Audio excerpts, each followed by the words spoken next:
Bună, dragii mei! Bine ați venit, bine ați revenit la previziunile voastre pentru energia lunii martie. Acestea se aplică pentru toți cei care au soarele, ascendentul și luna în Fecioară. Să vedem așadar despre ce este vorba pentru voi dedicat, întrucât martie deschide sezonul eclipselor din acest an. Vă mulțumesc tuturor pentru sprijin și suport, vă mulțumesc pentru că v-ați abonat, iar pentru cei care sunteți noi, dacă rezonați cu aceste mesaje, apreciez tare mult dacă vă abonați și dacă apreciați clipul. Așadar, pe 10 martie, Mercur, planeta intelectului și a gândirii, intră în casa a 8-a, în semnul cardinal de foc al Berbecului. Această zonă din viața voastră are legătură cu resursele împărtășite, cu banii celuilalt, cu toate contractele deja semnate, cu asigurările medicale, pensia alimentară, cu taxele și impozitele, cu psihologia, cu lucrurile ascunse, cu subiectele tabu, dar și cu intimitatea, cu sexualitatea. Mercur este arhetipul intelectului, cel care ne ajută să gândim, să vorbim, să ne exprimăm, iar berbecul este energie pură. În această combinație, Mercur în berbec, în această lună, vă aduce atenția și gândurile predominante către tot ceea ce am enumerat anterior. Resursele împărtășite, pot apărea discuții imprevizibile, discuții spontane sau voi să căutați, să discutați, să clarificați niște aspecte mai vechi din viața voastră care au legătură cu siguranța voastră materială prin intermediul celorlalți. Sau discuții despre resursele voastre împărtășite, despre banii voștri ca și cuplu în cazul în care sunteți într-o relație stabilă. Pentru alții dintre voi pot însemna discuții acum despre taxe și impozite pe care trebuie să le reglați pentru că nu mai suportă amânare. Iar pentru alții dintre voi sunt idei noi, îndrăzneală, determinare, căci asta înseamnă berbecul, voință să intrați într-o relație sau să descoperiți în voi ceea ce vă place cu adevărat, ce vă face într-o relație sau în relațiile voastre conștiente unul la unul cu ceilalți, să vă simțiți bine și în siguranță. Mai poate aduce aici această combinație, discuții mai pasionale, mai aprinse, mai erotice cu cineva drag în această lună, să fiți cu băgare de seamă, pentru că dragostea plutește în aer pentru voi. Este o energie care vă ajută să vă regenerați, să vă transformați în această lună. În aceeași zi avem parte de luna nouă din Pești, din casa voastră a 7-a. Iar casa a 7-a este casa care ne vorbește despre parteneriatele noastre conștiente unul la unul, relațiile pe care le avem conștiente, cu persoana alături de care aveți o relație stabilă, cei mai buni prieteni, clienții voștri, partenerii voștri de afacere. Peștii sunt arhetipul spiritualității, sunt arhetipul care este lipsit de atașamente, care transcende spațiul și timpul și se regăsește în unitate cu ceilalți. Iar o lună nouă înseamnă noi direcții, noi angajamente. Pornesc într-o nouă călătorie, intru într-o nouă relație, unde sunt lipsit de atașamente, căci peștii asta ne spun. Puritate ne spun, imaginație ne spun, iubire necondiționată. Aici se regăsesc deja Saturn, cel care ne învață să ne maturizăm în relațiile noastre, să turnăm fundație solidă și să ne luăm acum angajamente clare și mature în relațiile noastre, dar și Neptun, care poate ne face să fugim de o anume doză de maturitate, de un anume nivel de maturitate în relațiile noastre. Neptun aici, în casa 7-a în Pești, ne face visători, romantici și veșnic îndrăgostiți, în timp ce Saturn ne aduce cu picioarele pe pământ. Iar această lună nouă poate aduce în viețile voastre o nouă etapă în relațiile voastre conștiente. Fie cu partenerii de viață, fie o discuție foarte pură, foarte coerentă, foarte concretă despre cum vreți să fie lucrurile de acum înainte, căci Pești înseamnă în esență conștiința și sufletul vostru, drumul pe care vreți să îl parcurgeți în relații și alături de cine. La fix o zi după, pe 11 martie, Venus, zeița frumuseții, planeta care ne vorbește despre bani, iubire, stimă de sine, intră și ea în casa 7-a aici, în arhetipul peștilor. O iubire nouă, o iubire visătoare, mă simt bine, mă simt îndrăgostit. Pentru alții dintre voi, atenție că s-ar putea să fi fost înainte ușor naivi sau creduli, să vă fi imaginat voi ceva anume în relațiile voastre, dar acum să vă zguduie puțin realitatea, căci, desigur, Venus, în tranzitul său prin Pești, îl va întâlni la un moment dat pe Saturn. Iar Venus în conjuncție cu Saturn ne indică stabilitate, relații de durată. Puteți acum să vă sudați mai bine relațiile, să vă convingeți mai bine dacă sunteți lângă oamenii potriviți, dacă aveți prieteni buni cu adevărat, care sunt și sinceri, pentru că această casă ne vorbește și despre dușmanii declarați. Pentru alții dintre voi poate însemna acum mă îndrăgostesc și intru într-o relație cu cineva sau sunt tentat să avansez în relația pe care deja o am, care se regăsește în casa 5-a în astrologie și aș vrea să mă căsătoresc sau să ne mutăm împreună, să ducem relația la alt nivel. Iar această lună vă va învăța dacă lucrurile acestea sunt concrete, sunt stabile, sunt realizabile și palpabile.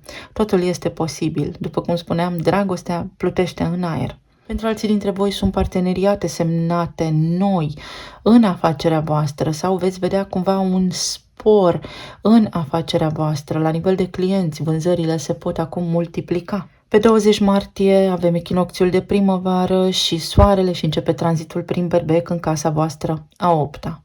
Vă simțiți mai bine și mai încrezători. Aveți mai mult curaj și mai multă determinare să vă înfruntați fricile sau pur și simplu vă veți simți mai bine și mai optimiști. Pentru că veți fi traversat deja această energie a peștilor în care poate v-ați îndoit sau poate ați fost mai retrași, ați vrut mai multă liniște. Începând cu 20 martie, lucrurile par să înflorească pentru voi, iese soarele și veți avea cumva mai mult curaj, mai multă determinare. Pentru alții dintre voi să vă reglați conturile cu partenerii voștri, să reglați niște chestiuni în contractele voastre sau să fiți mai îndrăzneți în ceea ce privește banii celorlalți, resursele împărtășite, să faceți mici afaceri, mici deal-uri din care să câștigați ceva. Pentru alții dintre voi poate veni cu regenerare, cu voie bună, cu stare de bine, după ce posibil înainte să fie avut o mică suferință, o mare suferință, fiecare după cum are viața proprie. Un soare în casa 8-a vine cu conștientizări multiple, cu realism, cu calm și cu liniște, iar în semnul berbecului poate aduce scânteia aceea, clicul acela, momentul de aha prin care să vedeți lucrurile pe care înainte nu le observați. Deci vorbim despre casa 8-a, despre vălul dintre lumi. Pe 23 martie, Marte, guvernatorul berbecului, intră în semnul peștilor în casa voastră a 7-a. Aș vrea să fac ceva și parcă nu am curaj. Sau, în sfârșit, în această lună, toată atenția mea, voința mea, curajul meu, acțiunea mea se îndreaptă în relații. Unde, atenție, pe de-o parte unii s-ar putea să fiți naivi sau alții s-ar putea să vreți liniște, să căutați liniștea în relațiile voastre, să căutați să vă vindecați prin relațiile voastre, să căutați compania unor oameni care au același sens și același drum spiritual cu voi, care au aceeași direcție în viață, care sunt sinceri, corecți și care vă sunt realmente prieteni adevărați. Pentru alții dintre voi poate veni cu o nouă iubire, exact cum am spus, sau dacă aveți o relație deja stabilă, în relația voastră să vă reconectați la nivel de suflet cu partenerul vostru de viață, lucrurile să fie mai liniștite, mai armonioase, mai blânde. Ieșiri în oraș, la concerte, la expoziții, de artă, de fotografie, cu partenerii voștri de viață, cu cei mai buni prieteni. Este o lună pentru relaxare, este o lună pentru artă și frumos. Și nu în ultimul rând, de departe, cel mai important tranzit al acestei luni este, de fapt, pe 25 martie, luna plină din balanță sau eclipsa de lună din balanță din casa voastră a doua. Balanța este semnul guvernat de Venus și reprezintă relațiile noastre, diplomația, armonia. Casa a doua vorbește despre bani, resurse materiale, despre stimă de sine crescută, despre bunurile mele și pe ce pun eu preț cel mai mult. O lună plină aduce finalitate și concluzie, aduce posibilitatea de a corecta acțiunile din ultimele 6 luni. Mai ales că o eclipsă este mult mai puternică decât un simplu eveniment de lună plină. În acest cadru și în acest context, ceva la nivel de stimă de sine, de iubire, de banii mei câștigați prin munca mea proprie, se încheie sau poate fi corectat. Fie vă schimbați serviciul, fie încheiați niște colaborări acum pentru că vă dați seama că poate ați fost ușor naivi, creduli sau ați sperat voi altceva, ați crezut într-un ideal care nu s-a manifestat și vă ancorați mai mult în realitate prin ajutorul lui Saturn din Pești din casa 7, astfel încât să încheiați colaborări noi, dar care de această dată să vă ofere și să vă susțină la nivel de trai zilnic. Pentru alții dintre voi încheiați o perioadă în care v-ați tot întâlnit cu cineva și treceți la următorul nivel și intrați într-o relație declarativ și oficial alături de omul cu care înainte doar vă întâlneați din când în când. Pentru alții dintre voi s-ar putea să deveniți mai profunzi, mai spirituali, să vă înlăturați de atașamentele materiale, să conteze poate mai puțin în această lună latura financiară a vieții și să vă orientați mai mult pe cea a sufletului, a dezvoltării voastre personale. Ce skill-uri am eu? Ce știu eu să fac cel mai bine ca să-mi pot susține traiul zilnic, având în vedere că acest viitor este destul de incert? O reorientare poate fi aici, o reconversie profesională, noi alianțe, noi direcții, mai ales având în vedere că această eclipsă se produce în casa în care regăsim în acest moment și nodul sud, în tranzit, în balanță. Ceva ce înainte făceam în mod recurent, lucruri de care poate nu eram conștient sau conștientă, acum se pot încheia, îmi pot da seama de niște tipare comportamentale care au legătură cu banii sau cu modul în care iubesc, simt și le pot corecta, le pot integra astfel încât să fiu fericit și stima mea de sine să crească. Cei care au încredere în sine deplină și au o bază emoțională foarte solidă încă din copilărie, au și capacitatea de a susține pe deplin energia banilor. Eu vă urez tuturor să aveți o lună minunată, plină de iubire, să fiți sănătoși și să vedem acum ce ne spun și cărțile Oracol. Au ieșit din pachet Soarele și Casa a 5-a, o nouă iubire. După cum spuneam, pentru voi dragostea plutește în aer. Sau această lună martie pentru voi înseamnă un nou sezon, o nouă viață. În această lună mă bucur, îmi regăsesc bucuria vieții. Sau acum sunt mai hotărât ca oricând să apreciez iubirea, să iubesc iubirea. Pentru alții dintre voi sunt proiecte noi, ceva ce vă place vouă, hobby-urile voastre pot fi monetizate în această lună. Pentru alții dintre voi este maturizare, căci vorbim despre casa a 5-a care este guvernată de soare și unde se regăsește arhetipul leului. Mă maturizez, trec de la etapa de copil la cea de adult. Copilul din mine se vindecă prin energia casei a 8-a, unde am berbecul. Hotărăsc eu în această lună să mă maturizez și să îmi port singur de grijă, să-mi creez un cadru foarte stabil, astfel încât să fiu fericit. Poate apărea cineva nou, pentru alții dintre voi este nevoie să vă reconectați cu partenerul de viață, în joacă, să vă bucurați de relația voastră, de familia voastră. Pentru alții dintre voi poate însemna un copil, o sarcină.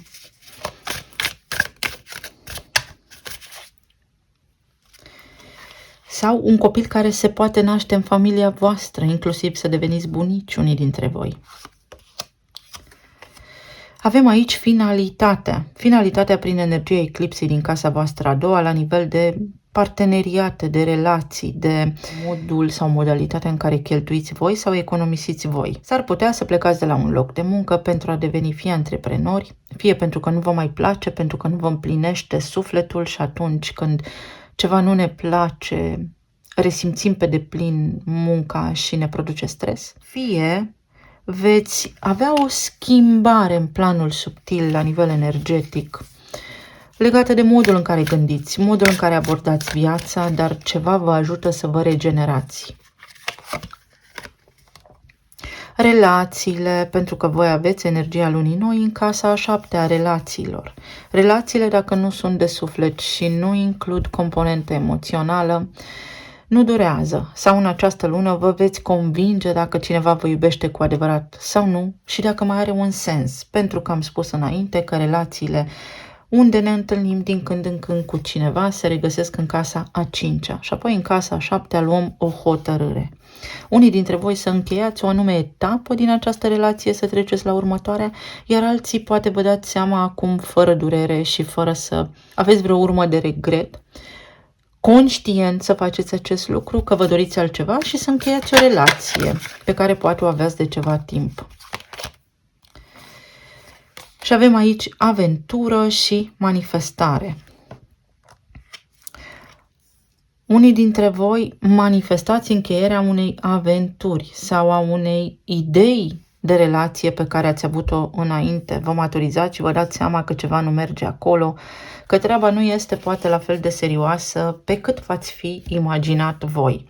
Pentru alții dintre voi înseamnă încheie această perioadă în care m-am simțit copil al nimănui, rănile mele se vor fi vindecat sau mă pot vindeca și intru într-o relație, mă maturizez, în sfârșit sunt alături de omul potrivit la casa mea. Pentru alții dintre voi apar niște evenimente foarte fericite sau le puteți crea voi prin atenția voastră, prin intenția voastră, astfel încât să vă produceți singuri bucurie în această lună sau niște evenimente fericite vă ajută pe voi să stabiliți până și la nivel de afaceri sau de business, contracte noi, colaborări noi care să vă ajute și să vă crească veniturile în această lună. Să vedem mai departe pentru Fecioară, martie. Casa 7 și Jupiter, expansiune la nivel de relații. Jupiter este în astrologia clasică și guvernatorul peștilor, de altfel. Optimism la nivel de relații. Unii s-ar putea să fiți foarte încântați, să fiți atenți, însă să nu vă fure valul, să nu vă încântați foarte tare, pentru că Venus intră în pești, iar Venus într-o conjuncție cu Neptun, spre exemplu, creează idealism mult, visare multă, dar și o percepție subiectivă, în timp ce cu Saturn ne aduce cu picioarele pe pământ. Deci veți avea această ocazie, acest cadru în care să vă convingeți dacă ceea ce vă doriți voi în relațiile voastre este sustenabil și de lungă durată sau nu. Pentru că Jupiter în casa 7, energia aceasta a expansiunii, vă va împinge cumva de la spate să acționați destul de rapid. Mercur în Berbec este o energie foarte iute, foarte imprevizibilă. Vreau să fac totul și fac repede, da, bine cu inteligență și cu sclipire, dar în egală măsură bine și cu mult neprevăzut, pentru că, în general, Berbecul întâi face și apoi gândește. Să fiți cu băgare de seamă în zona relațiilor în această lună, astfel încât să vă feriți de vreun deznodământ nefericit. Să vedem mai departe ce ne spune și tarotul. În zona relațiilor avem pajul de monede, în zona planului material avem 6 de spade și în zona planului emoțional avem soarele. Soarele și soarele, o lună foarte bună pentru voi. La nivel de relații, avem pajul de monede care spune că îmi vine o idee, aș vrea o relație stabilă. Dacă sunteți singuri, prin simpla voastră intenție, în această lună puteți manifesta pe cineva. Vi se poate îndeplini o dorință, gândurile voastre pot deveni realitate. Aici am o singură recomandare conform energiei, să fiți atenți, să nu vă încântați prea tare și să fiți mai degrabă deopotrivă și realiști, pentru că l-avem pe Neptun și pe Saturn în casa relațiilor, avem aici casa 5-a unde avem soarele. Soarele este în exaltare în Berbec, energia vă va susține să vă faceți cumva pe plac, foarte iute și foarte rapid, și să aveți grijă să nu vă lansați, să nu intrați într-o relație, dar să fie energie de moment. Pajul de monede vă recomandă să luați lucrurile pas cu pas, pentru că potențialul este unul fabulos să intrați într-o relație stabilă. Pentru cei care sunteți în relații deja stabile și de lungă durată, poate însemna o sarcină. Poate însemna că puteți deveni bunici. Pentru alții dintre voi poate însemna că poate v-ați deconectat emoțional unul de la celălalt pentru că aveți copii și ați fost atenți la cu totul și cu totul alte aspecte ale vieții voastre care țin mai degrabă de un cadru realist, material, decât la suflet, și în această lună vă puteți reconecta. Iar pentru alții dintre voi poate fi un stop joc, stop cadru. Ce facem aici? O conștientizare, să vă reconectați, să vă dați seama că mai aveți nevoie de pauză și de concediu și de glumă și să ieșiți la un spectacol. Iar pentru cei care sunteți în perioada de separare, există posibilitatea ca cineva aici să intenționeze să revină în viața voastră. Atenție încă la ce vă doriți, pentru că s-ar putea să și primiți, iar pentru unii dintre voi posibil ceea ce s-a întâmplat înainte să revină, dar în egală măsură să fie deopotrivă fluctuantă energia, să nu fie ceva stabil. Aici cineva trebuie să se maturizeze. Mai departe, pentru Fecioară în luna martie avem magicianul, totul este posibil. Cei singuri veți avea putere de atracție, veți avea putere de seducție. Să întâlniți pe cineva, veți fi foarte carismatici cu soarele în casa 5-a, dar și cu soarele în berbec, cum aveți voi pe hartă. În casa 8-a, energie erotică, am inspirație să cuceresc sau voi ști ce să spun în cazul în care sunt cucerit. Sunt foarte puternic, magnetic și sexy în această lună și știu asta. Este o putere colosală pe care o aveți, să o folosiți înțelept pentru că puteți atrage pe cineva nou, indiscutabil.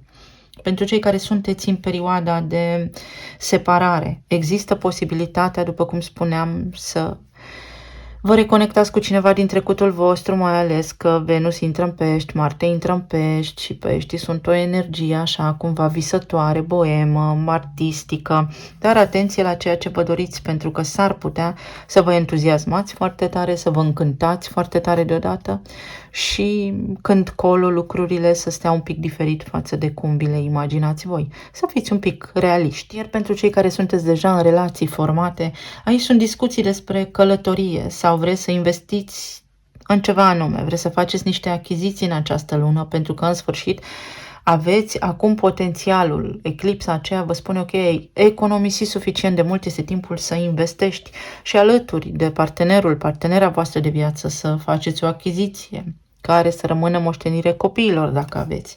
Sau poate fi vorba despre faptul că este timpul să vorbim despre noi doi. Despre noi doi în planul fizic, ce facem aici în căsnicia noastră. Avem nodul sud în balanță, acolo în zona iubirii, cum ne iubim, ne mai iubim, ce facem greșit. Hai să vedem cum facem să ne fie bine, pentru că avem luna nouă în Pești în casa 7.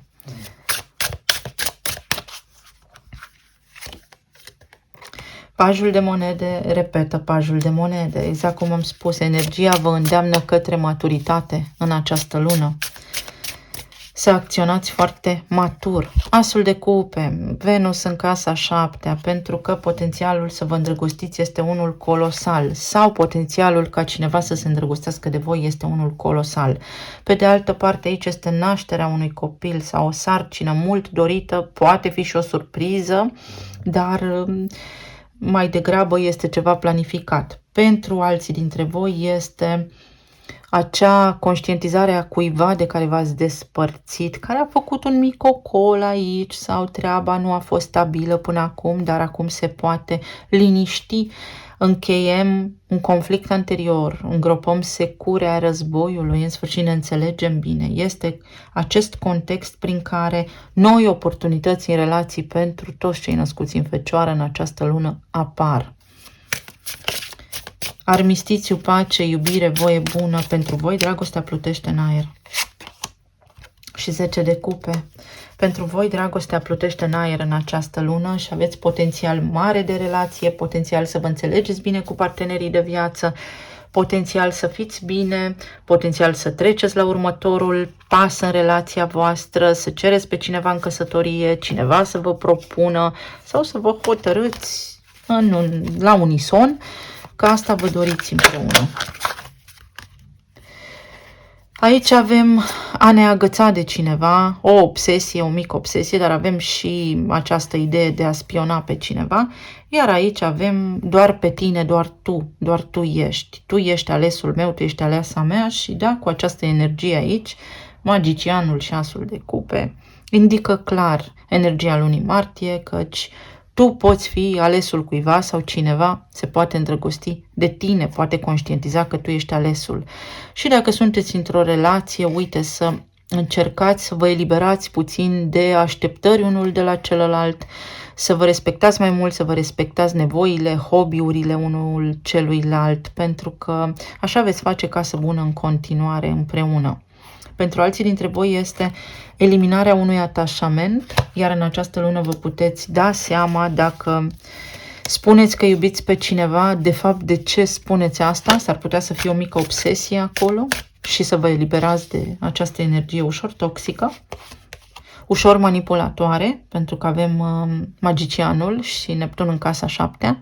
Și aici avem o fundație nouă, Saturn. Arhetipul Saturn vă ajută pe toți cei născuți în Fecioară în această lună să vă convingeți de lucruri, să faceți click cu realitatea, să fiți foarte realiști și lucrurile să se dezvăluie în fața ochilor voștri foarte concret. Veți avea acțiuni concrete în relații, veți avea rezultate foarte bune, vă puteți îndrăgosti, vă puteți înțelege cu cei dragi, vă puteți, după o lungă perioadă în care ați încercat să aveți un copil, să deveniți părinți, puteți face pe cineva să se întoarcă la voi, însă atenție la ce vă doriți. Mai departe, în zona planului material, avem 6 de spade. 6 de spade este un fel de treabă care merge cumva de la sine, dar bine că merge, bine că avem de lucru, însă nu sunt pe deplin mulțumit și fericit. Este un fel de soluție de compromis, un fel de roată de rezervă, să-i spunem așa, însă nu idealul. Nu merge bine, dar nici nu ne putem plânge. Să vedem de ce. Regina de monede, pentru că lucrurile nu sunt suficient de stabile și aveți nevoie de mai multe colaborări, de mai mulți clienți sau de mai mulți bani pentru a vă simți voi bine și în siguranță. 6 de cupe. Pentru alții dintre voi nu vă face plăcere ceea ce faceți și tocmai de aceea este poate un serviciu bun de la care primiți bani atât cât aveți nevoie, însă nu vă place ceea ce faceți, iar această lună este pentru clarificat. Să vedeți către ce vă îndreptați voi. Puterea. Pentru că aveți capacitatea de a face mai multe lucruri, pentru că aveți o oportunitate fabuloasă să vă dezvoltați mai mult, să faceți un pas înainte în cariera voastră, să produceți niște schimbări cu eclipsa în casa a doua, dar și cu soarele și cu Mercur în berbec în casa a opta, care spune antreprenor, mă regenerez, ies dintr-o relație, dintr-un serviciu care nu funcționează, dar mă îndrept încet, încet pentru că eu cred că pot, către o altă carieră, către o altă profesie, către prestigiu, faimă, renume, putere, bani.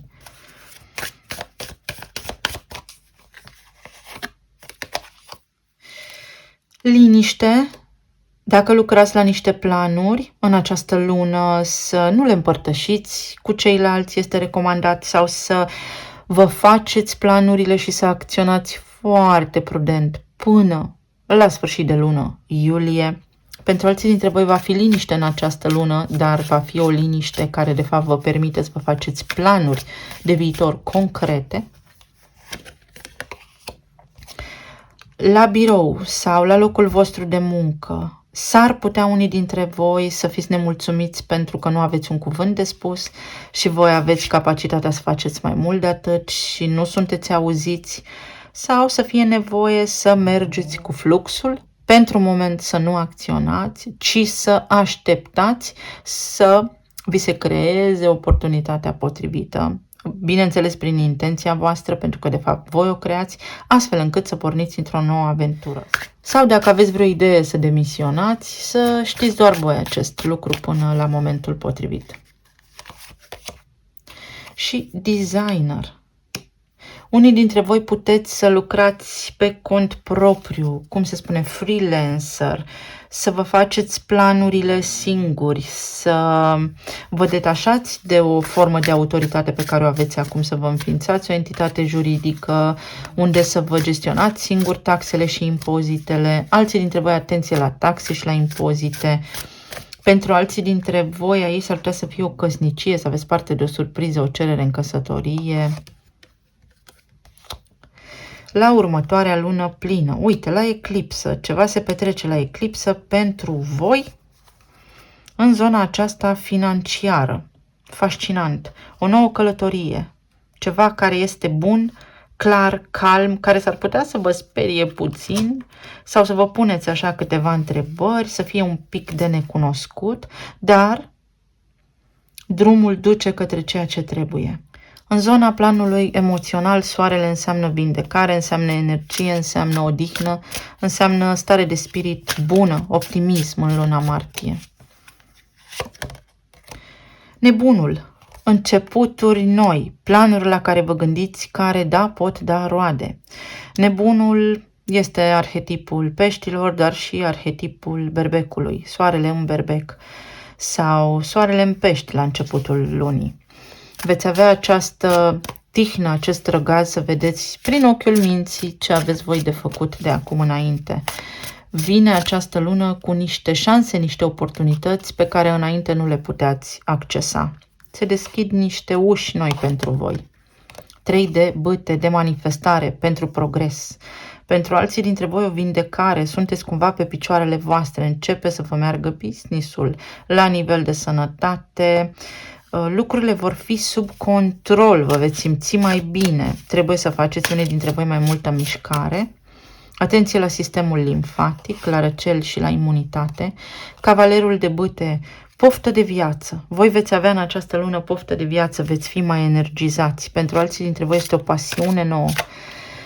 Conform expresiei, mi s-au aprins călcâiele după cineva, vouă după cineva, sau cineva va fi foarte atras de voi. Este așa o pasiune romantică și cu poezie. Nu pot sta fără tine. Această lună are o componentă emoțională foarte puternică și bucurie, multă voie bună, petreceri la care puteți participa.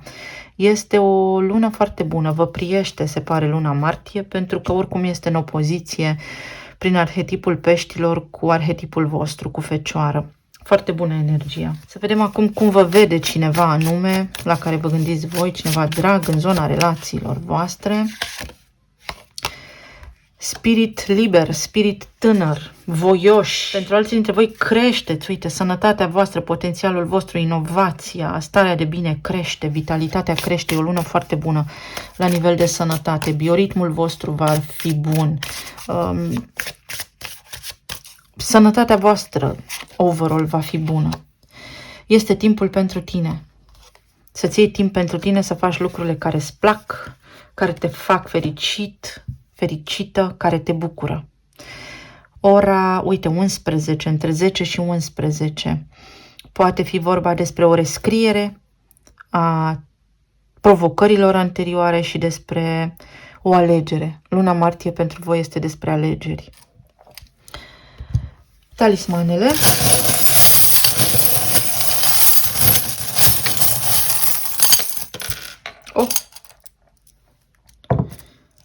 Avem un cui care cu siguranță nu trebuia să fie aici, dar dacă a ajuns, ceva care se poate repara în relația de iubire, uite. Pentru alții dintre voi, printr-o terapie alternativă, biorezonanță, bioritm, ceva de genul acesta, biofeedback, puteți rezolva la nivel de sănătate ceva. Lumina care de data asta pică bine, veți vedea ceva cu mai multă claritate acum. Bună, sunt ușor de distras, veți avea capacitatea să vă concentrați în această lună, să faceți lucrurile care sunt utile și de real folos pentru voi. Bună, eu sunt problema. Dacă voi credeați până acum că nu vă puteți concentra, că nu aveți chef de muncă sau că lucrurile nu v-au mers bine, uite că din această lună începând lucrurile par să se așeze mai bine pentru voi. O vizită pe care o puteți primi sau noaptea vă vedeți cu cineva și este atât de idilic și de romantic totul. Vorbiți cu cineva, vă gândiți la cineva. Uite, o sarcină poate fi aici sau un nou început, un potențial de relocare. Faceți o vizită cuiva care poate aduce pe lume un copil sau cu ai voștri copii, lucrurile se schimbă. Mai multă mișcare aveți nevoie. Pentru alții dintre voi este planificarea unui concediu. Alții dintre voi poate aveți legătură cu lumile arabe, într-o oarecare măsură. Uite, o călătorie pe care o puteți face, un zbor, planificarea unui concediu. Aici este dragoste. Luna asta despre dragoste vorbește pentru voi dedicat.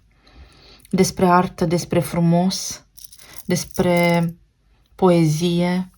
Poate unii dintre voi aveți o poziție, sunteți cumva persoane publice, despre faimă, ceva care se repară, sau unii dintre voi în sfârșit auziți niște lucruri care vă fac să vă simțiți în siguranță, roata destinului. Atenție unii dintre voi la sistemul endocrin și la corpul emoțional, când ceva vă displace, poate mâncați compulsiv sau glanda tiroidă vă de bătăi de cap, uite, dulcele, atenție la mâncat compulsiv, iar mâncatul compulsiv are legătură cu arhetipul Taur, cu a nu mă simți apreciat, văzut, iubit sau în siguranță și în această lună vă puteți vindeca, vedeți, gata cu drama. Aici avem un motor. Vedeți că este ceva dramatic care nu vă lasă să înaintați. În această lună puteți identifica ce. O vizită la salonul de înfrumusețare pentru alții dintre voi, cineva vă vede foarte frumoși, alții dintre voi puteți să vă luați niște certificări, niște diplome care vă ajută sau este timpul să analizați voi ce vă place cu adevărat să faceți, pentru că este acel moment în care acum este momentul. Aici avem eremitul, fecioara în liniște sau cineva care a fost retras până acum, cu care poate unii dintre voi nu ați mai vorbit, dintr-o zi de sărbătoare sau dintr-o anume ocazie, acum poate să vină către voi, chiar dacă poate este hilar sau printr-o coincidență vă întâlniți. Judecata care vă spune trebuie să ai capul pe umeri, oricât de frumoasă ar părea această situație. Pentru alții dintre voi este o lipsă de încredere în iubire, pentru că într-o oarecare măsură spuneți voi că lucrurile oricum se strică sau că o minune durează doar 3 zile. Aici unii dintre voi plecați într-o călătorie inițiatică sau este o călătorie care va aduce vindecare, stare de bine, se recuperează ceva. Uite, unii dintre voi este ca și când în luna martie acum ieșiți din hibernare, se dezgheață ceva. Atenție că după perioada de iarnă, unii dintre noi acumulează kilograme în plus. Este ceva la nivel de kilograme sau de grăsimi bune, aveți nevoie de minerale în corp, de o dietă sănătoasă. Ceva se descurcă, o situație se descurcă pentru voi, magicianul din nou. Aveți foarte multă forță de a descurca ceva, să nu vă dați bătuți sau cineva care nu s-a dat bătut. Ori a existat o ocazie în care voi v-ați dat bătut pentru că ați fost opriți, dezarmați, deznădăjduiți, neîncrezători și acum puteți relua ceva anume, ori pur și simplu v-ați dat bătuți din vari motive. Iar aici avem inițiala M, A, V și X, șanse maxime de manifestare a unei noi vieți. Pentru alții dintre voi, golul se umple, golul se descurcă o situație și se umple golul. Pentru alții dintre voi, chakra sacrală, creativitatea, capacitatea de a începe lucruri noi, voință, determinare, dar și energie sexuală, acest centru al chakrei, cumva se deblochează. Pentru alții dintre voi sunt nopți pasionale pe aici. Aveți acum ideea, axul, se învârte axul. Voi acum veți avea acces la lucrurile la care înainte vă uitați. Un salut, cineva vă salută, cineva vă vede și voi aveți iubire. Aveți iubire, veți avea oameni buni în jurul vostru și veți avea o lună ușoară, o lună în care veți fi optimiști, în care puteți rezolva niște lucruri care înainte erau clar blocate. Poate ceva pe la notar, pe la judecătorie, prin instanță, pe la diverse instituții de stat, chestiuni legate de acte, de documente care se pot semna, achiziții, de casă, de mașină, unii dintre voi, reparații, tot soiul de lucruri. Eu vă mulțumesc tuturor, vă doresc să aveți o lună minunată, să fiți iubiți și fericiți și să ne reauzim cu bine data viitoare. Pa, pa!